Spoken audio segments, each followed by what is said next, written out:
So how are we doing?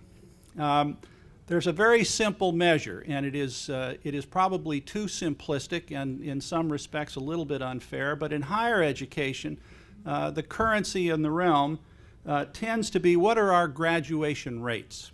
And so the two bar graphs there, the one on the left, which are the smaller bar graphs, are for our community and technical colleges, and the one on the right for our baccalaureate institutions. And what we're showing here is the following. The overall graduation rate at the community colleges, this is earning an associate's degree, doesn't involve certificates, in 3 years, is overall, it's 13.6%.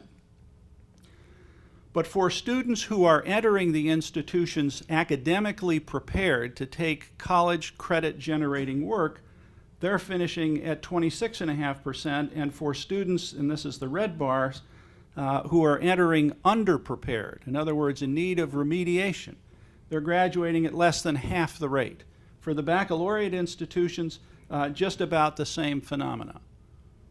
And so the challenge for us in higher education in trying to improve our output is recognizing that if we're going to admit students who are underprepared, we either have to do more to get them ready to take college credit generating classes, or, in what I think will be in the long term more successful strategy, is to work with our colleagues in K-12 to help them so that when the kids are coming out of school, they are ready to take college credit generating classes.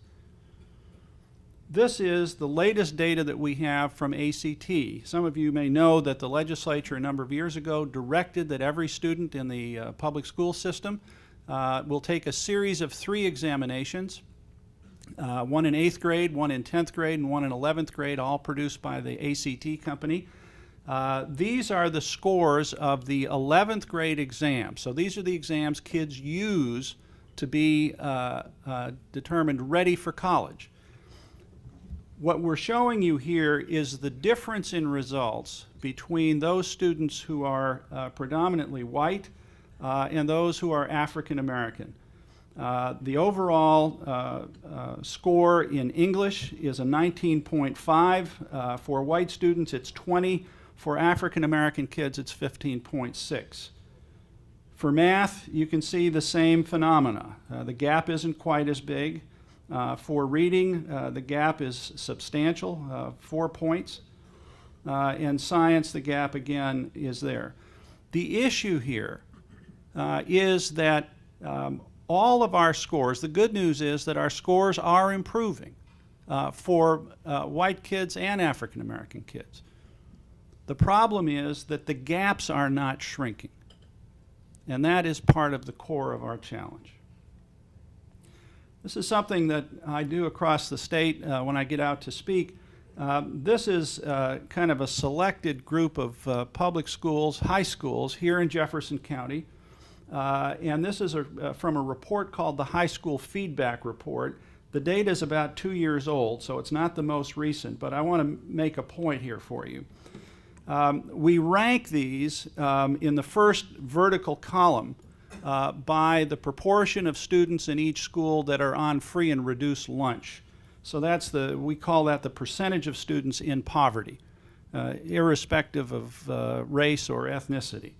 So you can see at DuPont Manual, their student body is about 9.7% free and reduced lunch. Down at Central, it's over 80%. In the next column, you can see the proportion of students from each of those schools who graduated, who earned a high school diploma. And then next to that, the proportion of their graduates who went on to college, or at least sought admission to college. Okay? Now, the last 3 columns, vertical columns, will show you the percentage of students who, based on the ACT scores, tested ready to take college credit generating work. So at DuPont Manual, 78% of their high school graduates tested ready in math, 90% in English, and 79.6% in reading. Come down to Southern. 67% of their kids received a high school diploma, but only 15% tested ready in math, 18% in English, 15% in reading. At Valley Traditional, only 5.2% of the kids who received a high school diploma tested ready in mathematics. And you can see the numbers there as you go across. So that's the challenge. And Superintendent Hargens and 55,000 degrees are part of the solution. Here's the good news. This state, through the direction of the legislature, which oftentimes gets beaten up for a variety of reasons, deserves enormous credit, in my judgment, for having adopted something called Senate Bill 1 in 2009. That bill directed higher education and K-12 to work together to establish new standards. Those are the words we use to describe what kids need to know at different stages of their education. And that those standards had as their end result the notion that what the kids were learning would actually, if they were successful, be college ready, ready to take credit-generating courses. That alignment between K-12 and higher education has been missing for decades, not just here in Kentucky, but across the country. And so the adoption of these new Common Core standards is designed to recreate or establish this missing alignment. And our hope is that the current number, that 66% of our high school seniors test below readiness in at least one subject, that we can reduce that by half within the next several years. Here's what we can tell you about higher education. During the decade of the 2000s, our attainment levels, in other words, adults with an associate degree or higher in the age group 25 to 64, we made more improvement in those numbers than any other state. We did the same in terms of 6-year graduation rates at our baccalaureate institutions, and we were #1 in the country in terms of increasing the number of undergraduate credentials awarded per 1,000 18 to 44-year-olds who previously had no college degree. We were #2 in the country in increasing the number of adults with an associate degree. Great credit to KCTCS. We were #3 at increasing the graduation rate at our 2-year institutions, and we ranked #5 in terms of the gross production of undergraduate credentials. The 4 states ahead of us were all significantly larger population-wise, and this was just measuring absolute numbers. The organization, which is down at the bottom there, NCHEMS, it's the National Center on Higher Education Management Systems, did this report in September of last year, and they said on these measures of change, Kentucky's the only state in the country that is ranked in the top 5 on each of these measures. And the across-the-board success indicates that reform efforts are indeed paying off. So the structure that we have here is working.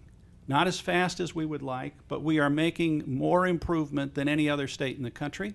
And it's not as if the other states aren't trying to do the same. They are. So we're very pleased about that. This photograph of our new strategic agenda, I'm just going to close with this. There are 4 pieces.